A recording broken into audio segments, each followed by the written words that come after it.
On a gray November morning in Queens, New York, Leo Chen, a data analyst whose life was measured by deadlines and caffeine, found a shaggy terrier shivering outside his apartment building. The dog had a collar and leash. Leo left water and food by the door, expecting it to be picked up soon. But the dog stayed, and every evening it sat facing west toward the subway entrance, as if waiting. Leo had no time for pets. His life consisted of spreadsheets, late shifts, and quiet dinners at his laptop. Yet something in the dog's quiet, persistent demeanor broke his resistance. He named him Milo and let him sleep inside for just a few nights. A week later, while walking Milo near the 7 subway station, Leo noticed the dog suddenly rush toward an elderly man sitting on a bench, shivering in the cold. The man's coat was threadbare, his hands were shaking, but when he saw Milo, tears welled up in his eyes. He whispered his name, Milo, and the dog snuggled against his legs, whining softly. Then Leo learned the truth.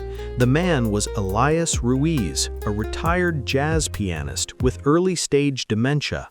He lived alone after the death of his wife, and Milo was his only companion.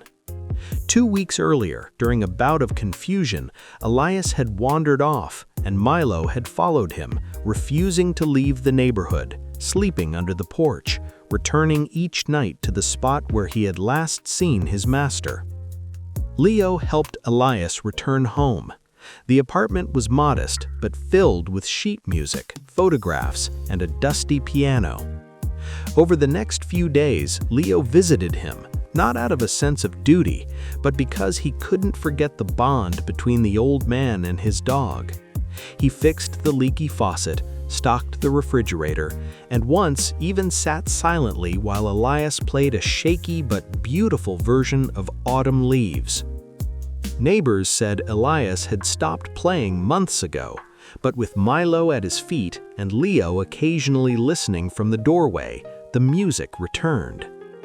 Leo never became a hero. He simply showed up, and in doing so, he broke his own cycle of isolation.